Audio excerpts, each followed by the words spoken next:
انہوں نے term use کی اپنے لیے خلیفۃ رسول اللہ صلی اللہ علیہ وآلہ وسلم. کیوں؟ کہ وہ نبی علیہ السلام کی مسند پر صحابہ کرام کے اجماع سے بیٹھے تھے. اس کے بعد 2 دفعہ خلیفہ کا لفظ لگایا جاتا تھا حضرت عمر کے ساتھ، خلیفہ اور پھر خلیفۃ رسول اللہ، یعنی رسول اللہ کے خلیفہ. تو پھر اصحاب نے مشورہ کیا کہ یہ تو اس طریقے سے تو خلیفہ لگاتے چلے جائیں گے، تو بہتر ہے کہ ہم آپ کو امیر المومنین کہیں. تو سیدنا عمر کے دور میں امیر المومنین کی ٹرم ڈیوائز کی گئی. یہ جو تھانوی صاحب والی ٹرم ہے نا، رسول اللہ علیکم، اس کی بنیاد سے کسی نے یہ چیزیں نہیں نکالی ہوئی تھی، لہذا یہ بالکل ان کی باطل تعویل ہے. پھر وہ کہتے ہیں کہ اسی طرح کی ایک مثال جو ہے سورہ یاسین میں بھی موجود ہے. حضرت عیسیٰ علیہ السلام نے بھی 2 رسول بھیجے تھے دعوت و تبلیغ کے لیے. یقیناً جب عیسیٰ علیہ السلام دنیا میں موجود تھے انہوں نے بھیجے، بالکل ٹھیک ہے، وہاں لغت کے معنوں میں آپ لیں، ہم کوئی نہیں، لیکن یہ تو بالکل اس کے ساتھ کوئی قرینہ نہیں بنتا. اور پھر انہوں نے کہا کہ امام حنیفہ اور امام ابو یوسف کے نزدیک بھی اس طرح کی چیزوں کی تعویل ممکن ہے کہ جب کوئی شخص اس طرح کی دوہری بات کر رہا ہو، بھئی تعویل کوئی ممکن نہیں ہے، اس طرح کی بات کی نہیں ہے ممکن، یہاں کوئی قرینہ ہی نہیں ہے. پھر وہ دوسرا اشکال جو ہے نا، وہ کہتے ہیں کہ البتہ یہ سوال باقی رہا کہ یہ جو اس نے چشتی رسول اللہ جو کلمہ پڑھوایا ہے، اس کا استعمال جائز نہیں، یعنی یہ طریقہ اڈاپٹ کرنا جائز نہیں ہے. اس کا جواب یہ ہے کہ مجلس خاص تھی اور مخاطب اور دیگر سامعین خوش فہم تھے، اس لیے عقیدے کے خراب ہونے کی کوئی نوبت آ نہیں سکتی. وہ کہتے ہیں وہاں جتنے لوگ تھے نا پڑھے لکھے تھے، انہیں پتا تھا کہ جب چشتی صاحب یہ کہہ رہے ہیں نا تو اس کا مطلب ہم نے وہ والا رسول نہیں لینا. اگر وہاں کے لیے تھا تو کتاباں کو چھاپیاں جے، پھر اگر صرف اس مجلس کے لیے تھا تو اس مجلس کو نشر کرنے کی پوری دنیا میں کیا ضرورت تھی؟ جو تم چاہ رہے تھے کہ پبلک کو نہ پتا چلے، صرف خاص لوگوں کو پتا چلے، اور خاص لوگ جو ہے وہ چشتی رسول سے مراد وہ والا رسول نہیں لیں گے، تو پھر یہ تم نے ساری چیزیں لکھی، پرنٹ کی، پبلک میں بانٹی، الٹا بزرگیاں ویل کی، اس کی بنیاد کے اوپر مناظرے کیے تم لوگوں نے. تو یہ بات بھی تمہاری بالکل باطل ہے. اگر یہ خاص لوگوں کے لیے ہوتا تو وہیں رہنا چاہیے تھا. وہ خاص لوگوں کا کام نہیں تھا کہ یہ گند جو اندر گھولا تھا یہ پبلک میں بھی عام کرتے اور پرنٹ کر کے بتاتے جی ہمارے بزرگوں کے. اور یہ اصل میں ان کے اوپر جب برا وقت آیا تو یہ اس قسم کی تعویلات کر رہے ہیں. ادروائز یہ لوگ ان ساری چیزوں کو تصوف کے نام کے اوپر صحیح مانتے ہیں. خیر یہ بالکل ان کی یہ بات بالکل غلط ہے. وہ کہتے ہیں عقیدے کا فساد نہیں ہوگا کیونکہ وہاں سارے سمجھدار لوگ بیٹھے ہیں. وہ اللہ دے بندے تو آڈے مفتی نے انہوں نے علمی لیول بھی سانو پتا چل گیا ہے انہوں کو بیٹھنے والے تو اس تو بڑے بٹ ہون گے. ہاں علمی لیول انہوں دا. تیسری بات وہ کہتے ہیں رہی یہ بات کہ آخر مصلحت ہی کیا تھی. وہ کہتے ہیں کہ کوئی یہ بھی پوچھ سکتا ہے کہ یار کوئی بندے سے پترا والا طریقہ نہیں لبیا, مطلب طریقہ تو کوئی اور بھی ہو سکتا تھا. تو یہ سوال تو واقعی یہ سوال تو ہے. اب آپ سنیں گے اس کا جواب وہ کیا دے رہے ہیں. وہ کہتے ہیں کہ جواب ظاہر ہے کہ مصلحت امتحان کی تھی, اس طرح کہ اگر یہ راسخ العقیدہ ہے تو مجھ کو مخالف شریعت کا نہ سمجھے گا, کوئی نہ کوئی تعویل کرے گا ورنہ بھاگ جائے گا. وہ کہتے ہیں یہ تو چیک کیا ہے کہ بھی مستقبل میں بھی اگر میں نے کوئی غلط کام کیے تو یہ ان کی تعویل کرے گا, یعنی میری بزرگی مسلمہ مانے گا. یعنی کل کو میں نے کوئی چاچی بھگا لی شاگردنی تو یہ کہے گا نہیں نہیں بھگائی نہیں ہے, نکاح ہی کیا ہے نا جی, نیکی کا کام ہے نا. اور خود تھانوی نے بھی یہ کیا تھا. ہاں اس نے بھی کسی کم سن لڑکی سے شادی کرنی تھی نا, تو اس کے مرید سے اس نے ایک خواب گھڑوایا, یا چلے اس کو شیطان نے دکھایا خواب کہ جی حضرت میں دیکھتا ہوں کہ سیدہ عائشہ سلام اللہ علیہا آپ کے گھر تشریف لائی ہیں. تو اشری تھانوی صاحب کہتے ہیں اس خواب کے اندر مجھے لگا کہ اشارہ ہے کہ کوئی کم سن لڑکی میرے ہاتھ لگے گی. ہاں یعنی میں بھی کسی چھوٹی عمر کی لڑکی سے شادی کروں گا, کیونکہ جب اما عائشہ سلام اللہ علیہا رسول اللہ کے عقد میں آئی تھی تو اس وقت ان کی عمر کم تھی. تو یہ میرے گھر میں جو تم نے حضرت عائشہ کو دیکھا ہے اس کی تعبیر میں، یہ خوابوں کی تعبیر ہو رہی ہے، ماں کو دیکھ کے چاچے ان کے چاچیاں بگا رہے ہیں، چلیں بعد میں نکاح کر رہے ہیں۔ تو یہاں پہ بھی دیکھیں تھانوی صاحب، میں نے آپ کو کہا تھا نا یہ پرانے بزرگوں کی عزت اس لیے کرتے ہیں تاکہ کل کو انہوں نے خود کام ڈالنا ہو نا تو ان کے ماننے والے بھی تعویل کریں جس طرح انہوں نے اپنے بزرگوں کی ہے۔ یہ دیکھیں وہ کہہ رہے ہیں کہ یہ جواب تو ظاہر ہے کہ مصلحت یہ ہے کہ مرید کو پہلے دن ہی بلی مار دو کہ اس قسم کے بٹ دماغ ہمیں مرید چاہیے کہ ہماری خلاف شرع بات بھی دیکھیں تو کوئی نہ کوئی اس کی تعویل تلاش کریں، مستقبل میں بھی اگر کوئی ہم سے مس ہینڈ۔ اب آپ کو پتہ چلا لوگ کہتے ہیں یار یہ کیسے بٹ دماغ ہیں، پیروں کے کہنے کے اوپر جو ہے وہ بچے ذبح کر دیتے ہیں، پیر ان کی بچیاں بگا کے لے جاتے ہیں، ان کا مال لوٹ لیتے ہیں، پھر بھی یہ پیروں کے ساتھ اٹیچ رہتے ہیں۔ بھئی ظاہر راسخ العقیدہ ہوں گے نا، تو وہ کہہ رہے ہیں یہ اس لیے تھا تاکہ یہ کنفرم کیا جائے۔ اللہ کے بندو، یہ چیز تو رسول اللہ صلی اللہ علیہ وآلہ وسلم نے اپنے صحابہ کو تعلیم نہیں فرمائی کہ تم نے یہ کچھ کرنا ہے۔ سورہ یوسف میں واضح اللہ تعالیٰ نے فرمایا رسول اللہ صلی اللہ علیہ وآلہ وسلم کو سینٹرڈ کرتے ہوئے، قُلْ هَٰذِهِ سَبِيلِي ادعو الی اللہ، اے نبی تم فرماؤ کہ یہ ہے میرا راستہ، اور راستہ کیا ہے کہ میں لوگوں کو اللہ کی طرف بلاتا ہوں، علی بصیرۃ، اندھے بن کے نہیں، آنکھیں کھول کر پوری بصیرت کے ساتھ، انا ومن اتبعنی، میں بھی آنکھیں کھول کر اس راستے پہ چل رہا ہوں اور میری اتباع کرنے والے بھی آنکھیں کھول کر اس راستے پر چل رہے ہیں۔ نبی علیہ السلام سے تو کہلوایا جا رہا ہے آپ فرما دیں کہ میں بھی آنکھیں کھول کر اور میرے ساتھی بھی آنکھیں کھول کر اس راستے پہ چل رہے ہیں۔ اور کیا تربیت کی ہے نبی علیہ السلام نے اپنے ساتھیوں کی۔ ابو داؤد میں ابن ماجہ میں حدیث ہے، ایک صحابی نجدیوں کے شہر کوفہ میں ہیرا نامی جگہ پہ گئے، وہاں انہوں نے دیکھا کہ لوگ اپنے سردار کو سجدہ کر رہے ہیں، نبی علیہ السلام کو آ کے سجدہ کیا، آپ نے فرمایا سر اٹھا، یہ کیا کر رہے ہیں؟ ان کا یا رسول اللہ میں ہیرا گیا تھا، وہاں لوگ اپنے سردار کو سجدہ کر رہے تھے، تو آپ تو اللہ کے رسول ہیں، آپ کو کیوں نہ سجدہ کریں؟ یعنی انہوں نے قیاس کیا، یہ کہتے ہیں نا قیاس، اجتہاد بالکل جائز ہے، قرآن و سنت کے خلاف نہ ہو۔ اور صحابی کا قیاس اور اجتہاد نہیں نبی علیہ السلام نے مانا قرآن و سنت کے خلاف۔ آپ نے فرمایا جب میں فوت ہو جاؤں گا اور تم میری قبر سے گزرو گے کیا میری قبر پہ بھی سجدہ کرو گے؟ ان کا نہیں یا رسول اللہ۔ فرمایا مجھے کیوں سجدہ کرو؟ اگر میں سجدہ جائز سمجھتا تو بیویوں سے کہتا کہ اپنے خامدوں کو سجدہ کریں اس حق کے سبب جو اللہ تعالیٰ نے ان کو دی ہے۔ یہ نبی علیہ السلام کی تربیت تھی کہ اے نبی تم فرماؤ میں پوری بصیرت کے ساتھ اور میرے ساتھی بھی اس دین کے اوپر چل رہے ہیں۔ اور میں اگلے دن اس حدیث پر غور و تفکر کر رہا تھا جو بخاری مسلم دونوں میں موجود ہے، تو ایک ایسا اس میں علمی نقطہ میرے سامنے آیا جو میں نے آج تک کسی ویڈیو میں بیان نہیں کیا، آج میں بیان کر دیتا ہوں کہ نبی علیہ السلام کی تربیت آپ دیکھیں صحابہ کو کیسے تھی کہ بخاری مسلم میں حدیث ہے، نبی علیہ السلام جب مدینہ شریف آئے تو یہودی 10 محرم کا روزہ رکھا کرتے تھے، تو آپ علیہ السلام نے پوچھا یہ کیوں رکھتے ہیں؟ تو بتایا گیا کہ اس دن موسیٰ علیہ السلام کو نجات ملی اور فرعونی ڈبوئے گئے۔ تو نبی علیہ السلام نے کہا کہ ہم موسیٰ علیہ السلام کے ساتھ یہودیوں سے بڑھ کر نسبت رکھنے والے ہیں، ہم زیادہ حقدار ہیں کہ فرعون سے نجات کی خوشی میں جو 10 محرم کا روزہ رکھا عاشورہ کا ہم بھی رکھا کریں، تو تم بھی 10 محرم کا روزہ رکھو۔ بات ختم ہو گئی، لیکن نبی علیہ السلام کی تربیت دیکھیں، صحابہ نے کہا یا رسول اللہ یہ تو یہودیوں کی مشابہت ہو جائے گی، یعنی نبی صلی اللہ علیہ وآلہ وسلم سے سیکھ کر صحابہ اکرام حضور کی توجہ دلا رہے ہیں کہ آپ نے تو ہمیں منع کیا ہوا ہے یہود و نصارہ کی مشابہت اختیار کرنے سے، اب جب آپ بھی ہمیں یہ کہہ رہے ہیں نا 10 محرم کا روزہ رکھو تو یہ تو مشابہت ہو جائے گی۔ گستاخی نہیں تھی کیا؟ یہ تربیت کا اثر ہے۔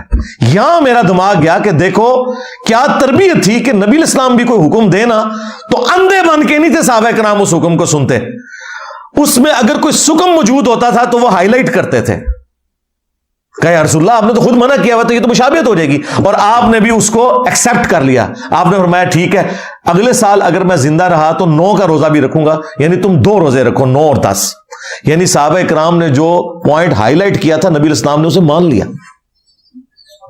اور یہاں پہ کہہ رہے ہیں جی آپ کا پیر جو مرضی کہ آپ نے آنکھیں بند کر. نبی علیہ السلام کے ساتھی تو اس طرح نہیں تھے. خود نبی علیہ السلام کے ساتھ ان کا ایٹیچیوڈ دیکھیں کیسا تھا کہ یا رسول اللہ آپ نے تو منع کیا ہوا تھا.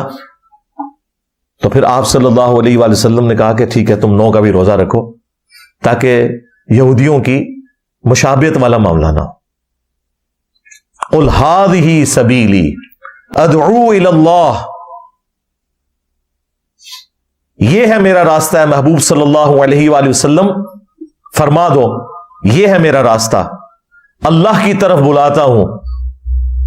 یعنی اللہ کی طرف پروفٹ صلی اللہ علیہ وآلہ وسلم گائیڈ کرتے ہیں.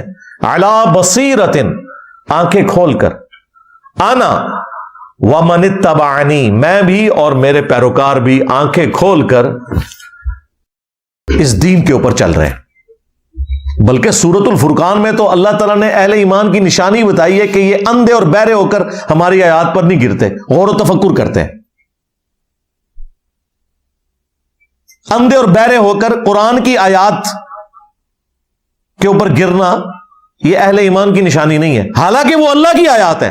یعنی غور و تفکر کر رہا ہے کہ اس میں سے کیا رزلٹ نکل رہا ہے. اور یہ آپ کو یہ کہہ رہے ہیں کہ جی وہ مصلحت یہ تھی کہ تاکہ کنفرم ہو جائے کہ جو پیر ہے نا وہ آندھا بھی کوئی کام ڈالے تو آپ نے اس کی تعویل کرنی ہے. اور یہ دیکھیں پکے ہیں آج تک، آپ ان کو جو مرضی گند دکھائیں کوئی نہ کوئی یہ حل نکالتے ہیں. لیکن اللہ نے انہی لوگوں میں ہزاروں نہیں، اب تو میں کہہ سکتا ہوں لاکھوں لوگوں کو ہدایت دی ہے انہی میں سے ہی. آپ میں سے ریئل ٹائم مجھے بتائیں کتنے لوگ ہیں جو پہلے بریلوی اور دیوبندی تھے؟ ہاتھ کھڑا کریں. ہاں سارے ہی سن جڑے وابی سن وہ بھی کسی زمانے بریلوی دیوبندی رہے ہوئے ہیں. تو سب لوگوں نے ہدایت قبول کی ہے نا، انہی میں سے نکلے ہیں نا. یہ میں نے کوئی امپورٹ تو نہیں کیے باہر سے. تو انہی چیزوں کی وجہ سے ان کے دماغ کھلتے ہیں.